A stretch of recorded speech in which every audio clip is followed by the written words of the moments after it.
something funky. Alright, so this is a little bit of a response video to Silver's video that just came out, or at least I just watched it this morning. I'm going to link it here or somewhere here. And basically, I just got so inspired by it that I wanted to respond to it a little bit.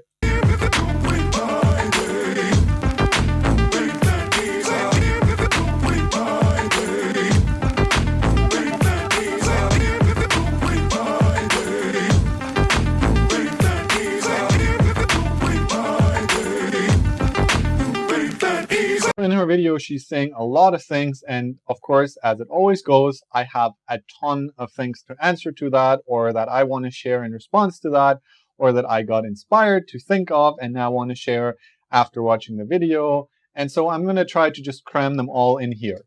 So very roughly summed up in her video, what she talks about is the journey from finding your way to your job and your life and whatever in life in general, and then mixing that up with discovering that you're twice exceptional, that you have disabilities, and how all these things interact with each other and what it means, what changes, and what the experiential experimental experience is. Wow, that's a new word. Experiential experimental experience. I will put that on a t-shirt. This whole topic that she's talking about, and yes, you have to watch her video first to understand what I'm saying here, is really, really important, and therefore I want to contribute to this conversation. So this feeling of having no life and having structured your life around your work, and your work kind of swallowing all of your life up, and you therefore wondering where did my life go? That experience, I've been there too, and I've had it several times, and it's a huge, big deal. It's such an important topic, and I don't see a lot of people talk about it. Not for us, meaning for neurominorities, for whom it's completely different than for the neuromajorities, which is fair and totally fine, but we also still need to talk about it so that we can figure out ways for us that work to deal with that situation. So far, there's only a few people that I know and met that are trying to find solutions for this problem. And I've met a fair amount of people, especially in the creative industries, that seem to just accept that if you want a successful career, that's how it goes, that your career is your life and that's all there is to it. And well, I don't know how they do it, but it kind of breaks my heart to think about that even, because life is so much more than just your work.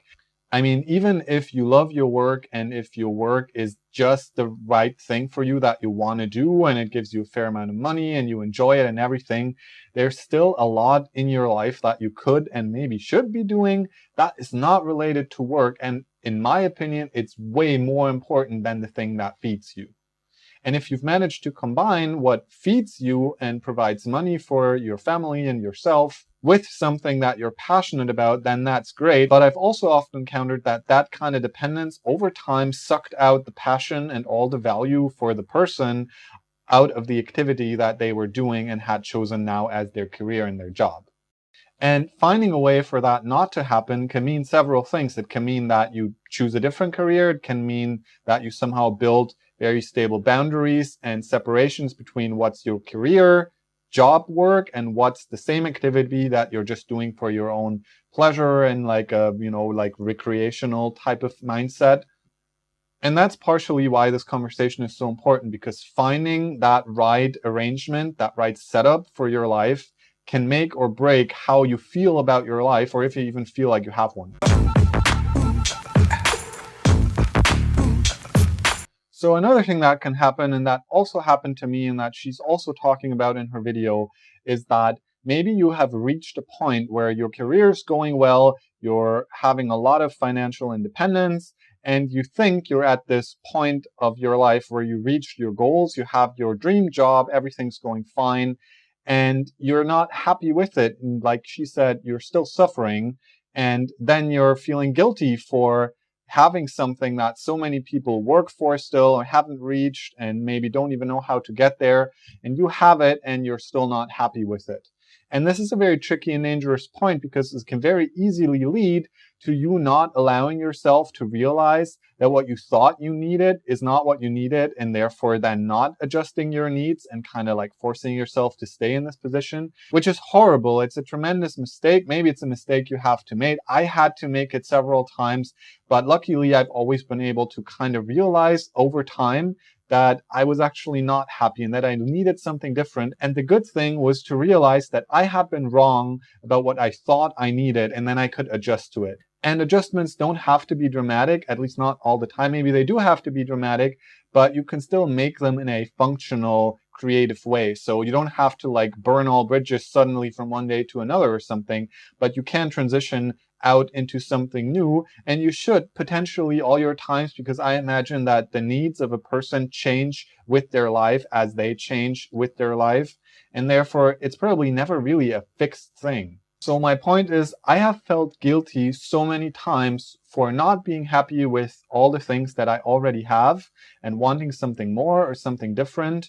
And therefore I want to stress, don't do that, because you can trust your own feeling, and if you need something, you can have it and you can need it, and that's okay. So the point is that your needs do not depend on the needs of others or how available they are or how much someone else is struggling. Your needs are only about yourself, and you can make space for them in your life, and you don't have to justify them for anybody or in front of anybody. Or to be slightly more realistic, at least you shouldn't have to justify them in front of anybody or for anybody except yourself.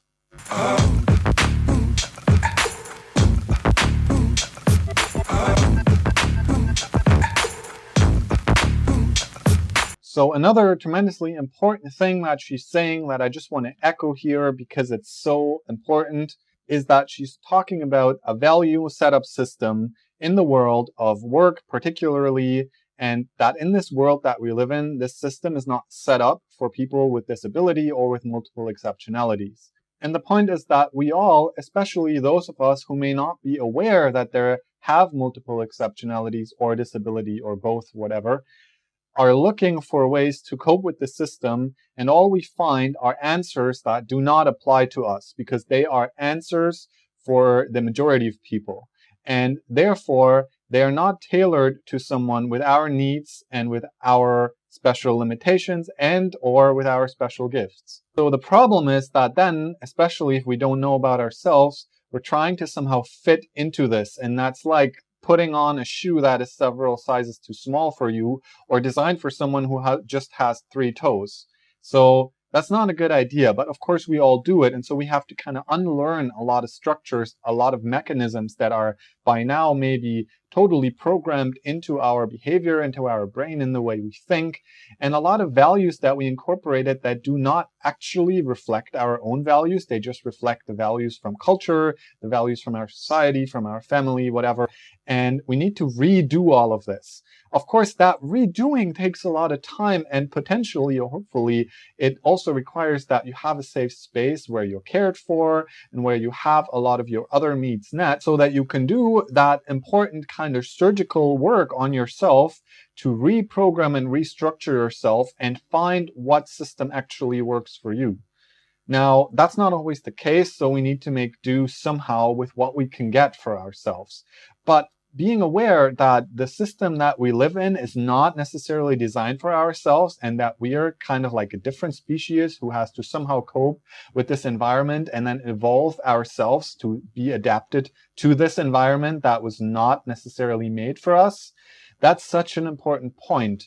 And like she says in her video, the thing is that sometimes for people like us with disabilities and with multiple exceptionalities, work as the concept, the way it exists in the world right now, is already too much. It's already something that would hurt us. But it is a reality that we have to deal with. You have to somehow find a way to make so much money that you can live from it, your costs are all covered and stuff like that. The problem with that is that finding a way for people like us to do that is sort of an ongoing experiment, and we don't really have roadmaps for that yet, especially because each of us is very individually different, even more so, and therefore everything has to kind of get custom tailored, and that's sort of like a trial and error kind of journey.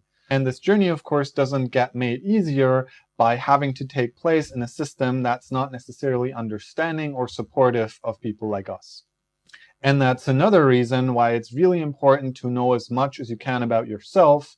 And it's why I and many of my friends spend so much time on researching and finding out new things and trying out new things so that we can better advocate for ourselves, because we cannot expect the world outside to be informed and know what we need. And somewhere else in a comment, Silver also mentioned to me that while she is very much embracing the committing to sucking kind of concept, she made this important distinction, which I think is super important to point out, which is committing to sucking does not mean committing to pain. Actually, that was something I never stated, and it's so important. Of course, it means quite the opposite. Commitment to sucking should also include committing to pleasure. So there is no point in doing the thing that you love and in doing it and getting good at it and sucking while that process is happening if it causes you pain. So it should cause you pleasure. And that's the whole part of this concept. So just to clear that up.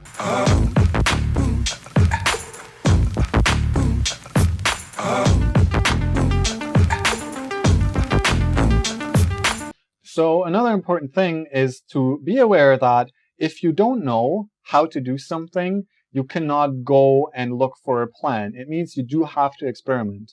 And if I don't know how to make my life work with work and marriage and everything else that's part of my life, then I cannot just go and Google how to do that, because I will never find an answer that works for me.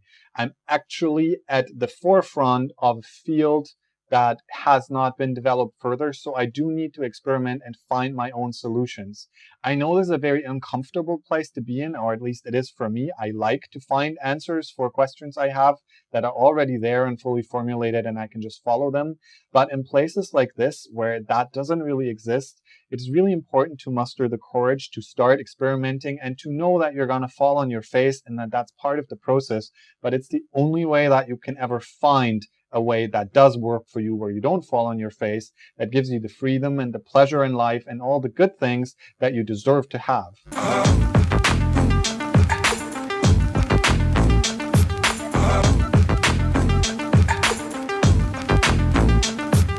So similar to the previous point, if you are in the process of adjusting to being twice or multiple exceptional and or having disabilities, then it can be a really frustrating process to realize that there's limits for your body and for your brain that you just cannot change. So it can be the way you tire out, it can be the things that you can or cannot do. For me, for example, it's the slowness in which I can read and absorb text and information from text. It is especially frustrating for me because my wife, for example, has the ability to read very fast and to absorb information very well and quickly from text. I'm super jealous of that, but that's not something I can do. And so I have to get to terms with that and find ways that actually do work within my limitations. But accepting those limitations was and still is sometimes a very frustrating thing for me. And the thing, it's like committing to sucking and committing to pleasure. Before you commit to anything, you have to commit to yourself. And that also means committing to yourself with all the disability and limitations and abilities that you have. And so that can be tricky, but that's important to keep in mind. And it is an ongoing effort, so that never stops. But the more you come to terms with it long term, the more pleasurable your life is going to be, because you're going to have, like with everything, sort of an exponential curve in how you learn to do things just in the way that you need them, and you'll get better at it.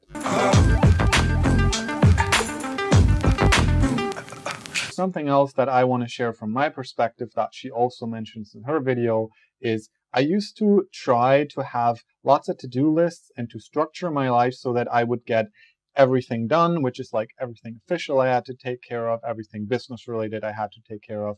Everything that was related to work and managing life came first and got priority over everything else. Now, that is, in my opinion now, the most surefire way to burn yourself out.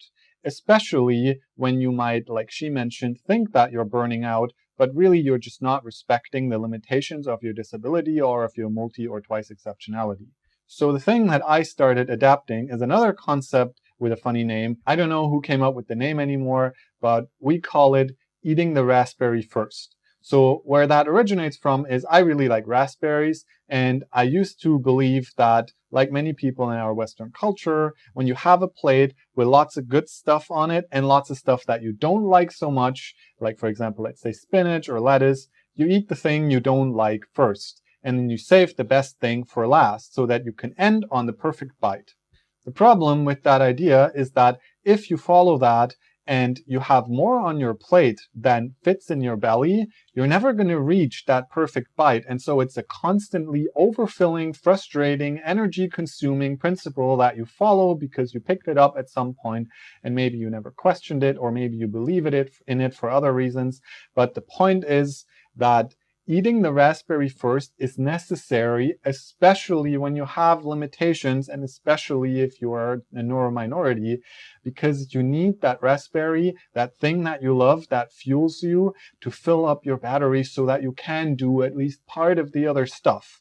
So start and prioritize whatever it is that brings you pleasure. If it's spending time with friends or having conversations, watching movies, playing games, reading books, whatever it is, going outside, and do those things first. Make them the top priority of your life. And I know this is hard because it's hard for me. I'm not very good at it yet, but I'm aiming for that, and I cannot recommend it enough. Make sure if you do plan your week and if you have a schedule that there is a few things that refuel you and they take priority over everything else. And yes, I know that's not what culture teaches us, and it's not what our work culture or society teaches us, but it is what at least I, for myself, find to be the most sustainable, functional way of living that I have found so far.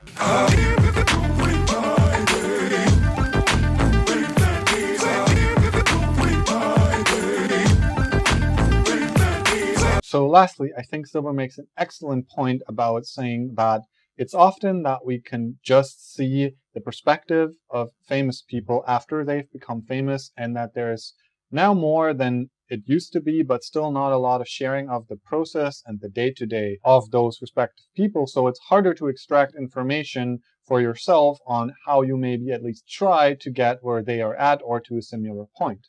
So what I want to try doing is I will also give you a little bit of like a past perspective, because I can't yet go back in time and show you, but I want to try to incorporate this from now on a little bit so that hopefully there is a little bit of value for, like she said, my neuro tribe to gain from this for their own lives and to maybe like bounce some ideas off of it. So this is like what has happened up until now.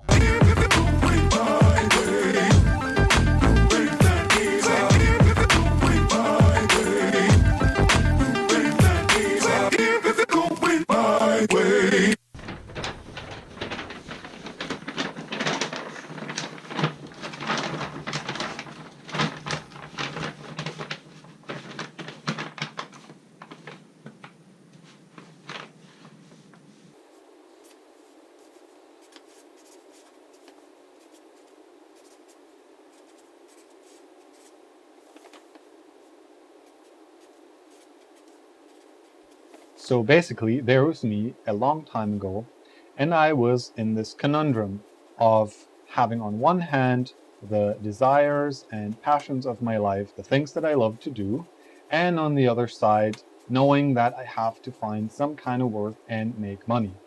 And I could not, for the love of it, figure out how to get those two together. And what didn't help is that the world around me was constantly telling me that working as a creative, even a creative professional, is just no good, and that you won't make money, and that's going to be hard, and it's going to be bad, and that I should rather do something respectable, like become a politician or a lawyer or whatever. Also important to know, at that point in time, I had no idea about my giftedness, my disability, and all of that stuff. So eventually I came up with this idea, because music has been all my life one of my greatest passions, that I would just combine music with another great passion, which was games, and another great passion, which was movies. And so I decided I will make my life as a composer of music, especially for games and for films. And so as I set this goal for myself, I went on the long and curvy way with several loops in it, trying to get there. And this way included moving several times across countries and continents, and lots of good and bad stuff, which included meeting wonderful, creative people and celebrities in Hollywood and all over the world, and having great connections with many people. It also included a lot of bad stuff, like doing a shit job that I didn't want to do on the side, or even periods where I had no money whatsoever and I actually went to the food bank to get my food because I couldn't afford to buy my own food. And between fancy steak dinners in Suits and having absolutely no money, not even for food, pretty much everything on that whole spectrum was included. And the thing is, once I got there, I checked myself. And I didn't mean I got there as in I was the next Hans Zimmer. I just meant I got there in I reached a level of financial independence. Not even financial stability, but I could sort of make it work. And I had some good connections, and I knew some valuable people, and I understood how the business works and what all the hidden and invisible parts of it are, and I felt fairly confident that I could do this thing if I wanted to. But then I checked in with myself, and I found out I was not happy. And so I was like, well, why am I not happy? Wasn't this like my desire? And it turned out, no, it wasn't my desire. And so I had to figure out why. And one of the big reasons, for example, was that the environment that I was in was really not where I wanted to be. It was very competitive and very toxic. And most of the media composers that I know really do contribute their whole life to their work. But I wanted to do other things. I wanted to spend time with my wife. I wanted to spend time with my friends. I wanted to have time to read and game and watch movies and all the things that originally inspired me. And I wanted to keep making music, not just for someone else, but for myself and a ton of other things. And more than anything, I actually found out what I really wanted was I wanted to collaborate. This whole thing that a lot of musicians do where you just get together and you jam and you make like a whole awesome song out of that experience of getting into the zone and it starts to just really come together. That's kind of what I wanted. And I wanted to jam with the right people. I wanted to collaborate with the right people, with my neurotribe, with other gifted people. At that point, I still didn't really know about that, but I started a new journey from there. And so that whole journey was about finding what it now really was that I wanted and needed and how to fit it together with everything else. And one tremendous light bulb went off on that journey, which included me finding out about my giftedness and about my dyslexia and about my OCD and about my autism and all of those different things. And that helped me tremendously finding ways to actually know what my goal is and what I wanted to do. And it was not just a light bulb, I say that, but it was more like a storm and an earthquake and a volcano and everything fell apart and came back together and fell back apart and so on and so forth. And so eventually I trained and started working as a coach with Intergifted, and I started teaching and I started doing lots of other things, and these things started to bring me what I wanted in my life, but without a cost that I'm not willing to pay. And so at this point where I am now, I'm sort of driving several ships at the same time while I'm figuring out how I want to drive those and which of those I want to leave alone and what new ones I might want to build. And I'm stepping away a lot from the work as a composer in some ways, but I'm keeping it alive in others. Right now I'm doing this ship thing that you've seen me doing, and I don't know how much longer I will, probably not super long. And what new things will emerge, I also don't know yet because I'm still building them. So yeah, having found Intergifted definitely helped because it did not just provide a lot of opportunity for me to find information and to connect with other like-minded people and to find this wonderful group here and to find the group calls and to find more books and everything that is amazing about IG. It also helped me find some friends that I was really lacking before that actually are interested in building the kind of friendships that I want and that I love and that they also want and love. And a lot of information and reflection came out of this second journey that was very long and very turbulent in some ways, but also really good. And now I feel like I can start working or sailing, if you will, towards the actual goal or the next goal, the next discovery, because goals, well, they change all the time. But what this helped me do was define for myself how I would set goals and what directions I would look in for those goals and what parameters I need to keep in place so that looking for those goals and experimenting with if they are something that I want or not does not become a tremendously destructive experience for myself or for my life.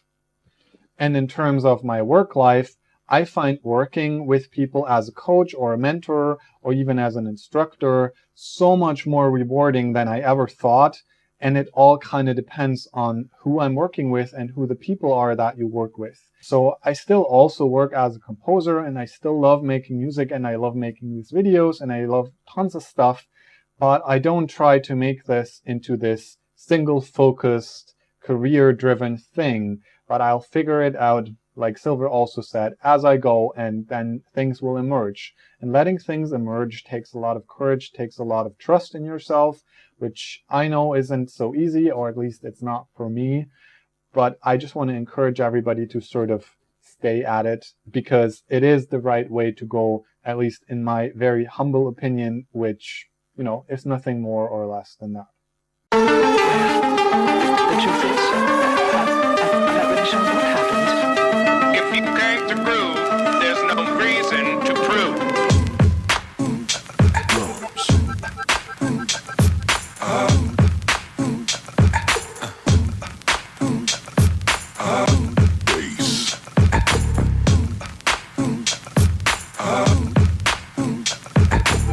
And now you've got yourself something funky.